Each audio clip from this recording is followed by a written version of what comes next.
Environ 900 millions de Chinois ont été infectés par le Covid-19. Une étude a estimé que le nombre de cas atteindrait un pic de 3,7 millions par jour, avec 25 000 décès quotidiens. La France inflige une amende de 5 millions d'euros à TikTok. Cette condamnation est due à un problème lié au suivi en ligne. Le FBI aurait effectué une descente dans un poste de la police chinoise à New York, la dernière action en date contre les autorités chinoises à l'étranger. Bienvenue dans Regard sur la Chine. Les données officielles de Pékin sur le Covid-19 étant largement considérées comme sous-représentées, une question interpelle les chercheurs du monde entier. Quelle est l'ampleur réelle de l'épidémie en Chine ? Selon Airfinity, une société britannique d'analyse de données sur la santé, la Chine est confrontée au premier pic de nouvelles infections, soit environ 3,7 millions de cas en une journée, avec un nombre de décès quotidiens atteignant 25 000. La société s'attend à ce que le nombre de décès en Chine atteigne 1 700 000 d'ici la fin avril. Un deuxième pic est attendu au début du mois de mars avec davantage de cas lorsque le virus se répandra dans les zones rurales pendant le nouvel an lunaire. Ensuite, une étude de l'université de Pékin a révélé que quelques 900 millions de personnes avaient été infectées en Chine à la date de mercredi. Cela signifie que 64% de la population du pays a été ou est porteuse du virus. Pékin a cessé de rapporter quotidiennement les cas de Covid-19 en décembre. Il a également changé la façon dont il enregistre les décès dus au Covid-19. Les données officielles font état de 5 décès ou moins par jour au cours du dernier mois. Mais même avant ces changements, les chiffres officiels de la Chine concernant le Covid-19 étaient difficiles à cerner. Ce qui laisse les experts mondiaux dans l'incertitude quant à la situation réelle en Chine. Avec l'augmentation du nombre de morts en Chine, de nouveaux funérariums sont construits dans certaines villes. D'après une séquence vidéo diffusée sur les réseaux sociaux chinois, un salon funéraire de la ville de Harbin, dans le nord de la Chine, construit plus de 20 morgues de fortune. Ces structures permettront de stocker les corps des défunts. L'espace supplémentaire permettra de faire face à la demande de services de crémation. En effet, le funérarium n'a pas la capacité d'incinérer les corps aussi vite qu'ils arrivent. À l'extérieur de l'établissement, le reste de la ville est inhabituellement calme. Les rues et les magasins sont en grande partie vides. Sur l'un des marchés du matin, on voit des gens flâner devant les vendeurs, mais peu semblent faire des achats. C'est un contraste frappant avec la situation qui prévalait avant la pandémie, les rues étant normalement bondées à cette époque de l'année, avant les vacances du Nouvel An lunaire. L'économie chinoise a été durement touchée au cours des 3 dernières années, alors que la politique stricte du zéro Covid-19 de Pékin était encore en vigueur. La France inflige une amende de 5 millions d'euros à TikTok. La sanction est due à des manquements liés à sa gestion des traceurs en ligne, connus sous le nom de cookies. À noter que cette amende ne concerne que le site web tiktok.com et non les applications pour smartphone de TikTok.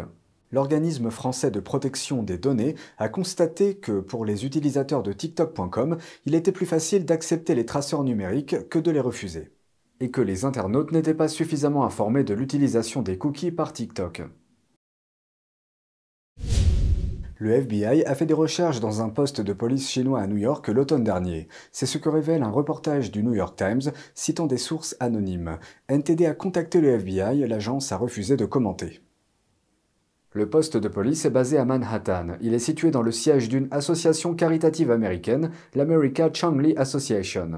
Et Pékin gère un réseau de plus de 100 postes de police du même type dans d'autres pays. Les autorités chinoises affirment que ces bureaux aident les Chinois d'outre-mer pour des questions relatives à leur passeport. Des groupes de défense des droits de l'homme disent qu'ils aident Pékin à harceler et traquer les dissidents vivant à l'étranger. Aujourd'hui, l'Irlande et les Pays-Bas ont ordonné la fermeture de ces avant-postes sur leur territoire. Plus de 10 pays ont ouvert des enquêtes pour traiter ce problème. La Chine prend des participations dans 2 unités du géant technologique Alibaba. Ces actions donneront au Parti communiste chinois des droits spéciaux lui permettant de renforcer son contrôle sur les contenus en ligne. Voici la suite. La Chine a pris des participations minoritaires assorties de droits spéciaux dans 2 unités nationales d'Alibaba. Depuis plus de 5 ans, Pékin prend des actions privilégiées dans des entreprises privées de médias et de contenus en ligne. Elle a étendu ce type d'opération aux entreprises qui détiennent de grandes quantités de données. Les autorités tentent ainsi de renforcer le contrôle du contenu en ligne. Les actions privilégiées représentent environ 1% du capital d'une entreprise et sont achetées par des fonds ou des sociétés soutenues par le gouvernement. Elles leur confèrent une représentation au conseil d'administration et, dans certains cas, un droit de veto sur les décisions commerciales clés. Les participations d'Alibaba sont les premières connues pour l'entreprise de commerce électronique. Elle a été l'une des principales cibles des mesures prises par la Chine depuis 2 ans à l'encontre des géants de la technologie. La société n'a pas répondu à une demande de commentaires. Toutefois, d'autres signes indiquent que la répression touche à sa fin. 5 sources ont déclaré à Reuters que la Chine devrait autoriser l'application de transport de Didi Global et d'autres produits à revenir sur les boutiques d'applications nationales dès cette semaine. Didi attend l'autorisation de reprendre les enregistrements de nouveaux utilisateurs et les téléchargements de ces 25 applications qui avaient été interdites en Chine depuis environ 1 an et demi.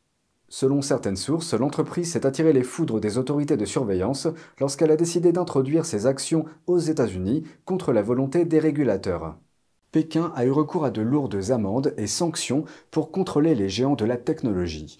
Mais en réponse au ralentissement économique du pays, le PCC a récemment assoupli ses mesures sévères et augmenté ses participations dans les entreprises pour renforcer son contrôle. Le plus grand fabricant de véhicules électriques au monde, BYD, prévoit de lancer une nouvelle usine au Vietnam. Selon certaines sources, l'usine fabriquera des pièces détachées pour l'entreprise. L'investissement pour sa construction dépasse les 230 millions d'euros.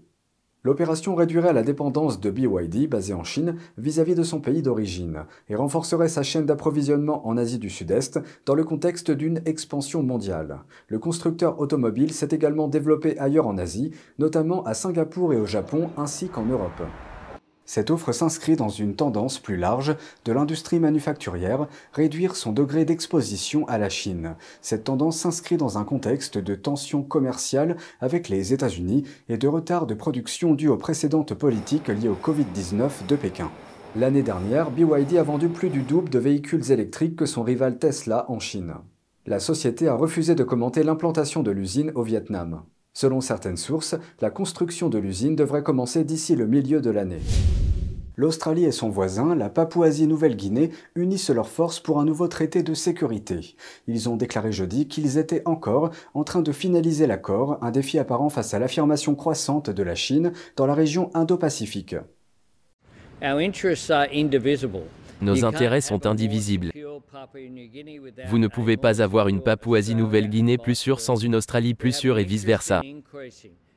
Nous avons intérêt à accroître nos échanges et nos relations économiques, et l'Australie a un intérêt direct à soutenir le développement économique et l'élévation du niveau de vie ici en Papouasie-Nouvelle-Guinée. Le Premier ministre australien, Anthony Albanese, s'est rendu en Papouasie-Nouvelle-Guinée cette semaine. Il a expliqué que le traité serait fondé sur une profonde confiance entre les deux nations. Il a indiqué qu'il répondrait aux besoins de la Papouasie-Nouvelle-Guinée, notamment en termes de renforcement du système judiciaire et de maintien de l'ordre. Le discours qu'il a prononcé est le premier discours d'un dirigeant étranger devant le Parlement de Papouasie-Nouvelle-Guinée depuis 1975. C'est à cette époque que cette nation de 10 millions d'habitants a obtenu son indépendance. Le Premier ministre James Marape a accueilli Albanese. Nous vivons dans une région partagée, un environnement partagé, un océan partagé. Les défis sont assez communs, donc sans compromettre la particularité de nos propres relations bilatérales avec les autres, nos intérêts communs seront encapsulés dans ces arrangements de sécurité. Plus tard dans la journée de jeudi, Albanese a déclaré aux journalistes que l'accord était axé sur le renforcement de la coopération en matière de défense et sur la formation militaire conjointe avec la possibilité de mener des opérations conjointes. Ce traité intervient après que la Chine a signé l'année dernière un autre pacte de sécurité dans la région avec les îles Salomon. Cette signature a suscité des inquiétudes quant au fait que Pékin pourrait renforcer sa présence militaire dans le pays, qui se trouve dans l'arrière-cour de l'Australie. Albanese a déclaré qu'il s'attendait à ce que les négociations se terminent en avril et que le traité soit signé en juin. C'est tout pour aujourd'hui, merci d'avoir suivi Regard sur la Chine. On se retrouve demain pour une nouvelle émission, prenez soin de vous et à bientôt.